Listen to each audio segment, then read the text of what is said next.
Degree కానీ engineering కానీ చేసే ఫస్ట్ ఇయర్స్ స్టూడెంట్స్ కానీ సెకండ్ ఇయర్స్ స్టూడెంట్స్ కానీ మీరు ఇది మాత్రం గుర్తుపెట్టుకోండి. మీ కాలేజెస్లో ప్రాపర్గా టెక్నికల్ ట్రైనింగ్ కనుక లేకపోతే మీరు సెమిస్టర్ గ్యాప్లో కానీ లేదంటే వీకెండ్స్లో కానీ లేదంటే డైలీ ఈవినింగ్ టైంలో కానీ మీరు ఖచ్చితంగా టెక్నికల్ కోర్సెస్ అటెండ్ అవ్వాలి. కాలేజ్లో కూడా మాకు సి లాంగ్వేజ్ కోర్సెస్ జరుగుతున్నాయి, డేటా స్ట్రక్చర్స్ జరుగుతున్నాయి, జావా జరుగుతుంది అని అంటే వాళ్ళు ఏం చేస్తారంటే ఓన్లీ ఎగ్జామ్ పాయింట్ ఆఫ్ వ్యూలో కాన్సన్ట్రేట్ చేస్తారు. అట్లాగే ల్యాబ్ ఎక్స్పెరిమెంట్స్ ఇవన్నీ చేపిస్తారు. టెక్నికల్ ట్రైనింగ్ అనేది కంప్లీట్గా డిఫరెంట్గా ఉంటుంది.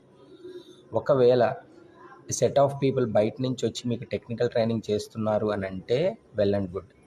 లేదనంటే మీరు ఖచ్చితంగా టెక్నికల్ ట్రైనింగ్ తీసుకోండి. ఎందుకంటే చాలా కాలేజెస్లో వాళ్ళకి డే 1 నుంచి ప్రాపర్గా టెక్నికల్ ట్రైనింగ్ జరుగుతుంది. 4 ఇయర్స్ కంప్లీట్ అయ్యేసరికి వాళ్ళు హ్యాకథాన్స్ అటెండ్ అయ్యి ఇంటర్నల్ హ్యాకథాన్స్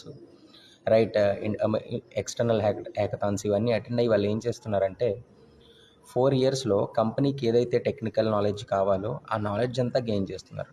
ఫస్ట్ సెమిస్టర్లో సి లాంగ్వేజ్ అని, సెకండ్ సెమిస్టర్లో డేటా స్ట్రక్చర్స్ అని, థర్డ్ సెమిస్టర్లో ఫుల్ స్టాక్లో మర్న్ స్టాక్ అని వీళ్ళు రెడీగా ఉంటున్నారనమాట.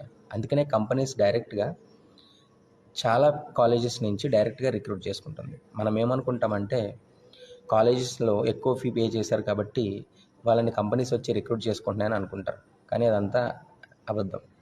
ఎందుకంటే వాళ్ళకి ప్రాపర్గా టెక్నికల్ ట్రైనింగ్ ఇస్తున్నారు. ఒకవేళ మీకు క్యాంపస్లో టెక్నికల్ ట్రైనింగ్ కనుక లేకపోతే ఇది మీ రెస్పాన్సిబిలిటీ. మీరే టెక్నికల్ ట్రైనింగ్ కోర్సెస్ అటెండ్ అవ్వాలి. అప్పుడే ఒకవేళ మీరు ఏదైనా ఆఫ్ క్యాంపస్ ట్రైనింగ్ అటెండ్ అయినా కానీ మీరు ఈజీగా జాబ్ కొట్టగలుగుతారు. ఇది గుర్తుపెట్టుకొని ఎవరికైతే కాలేజెస్లో ప్రాపర్గా టెక్నికల్ ట్రైనింగ్ లేదో వాళ్ళంతటా వాళ్ళు టెక్నికల్ ట్రైనింగ్ కోర్సెస్ అటెండ్ అవ్వండి. సెమిస్టర్ గ్యాప్స్లో ఆన్లైన్ ట్రైనింగ్ తీసుకోవచ్చు, ఆఫ్లైన్ ట్రైనింగ్ తీసుకోవచ్చు, అది మీ ఇష్టం. మీ అవైలబిలిటీని బేస్ చేసుకుని టెక్నికల్ ట్రైనింగ్ మాత్రం ఖచ్చితంగా అటెండ్ అవ్వండి. ఫ్యూచర్లో ఐటీ సైడ్ కనుక జాబ్ చేద్దామని అనుకుంటే టెక్నికల్గా స్ట్రాంగ్గా ఉండాలి.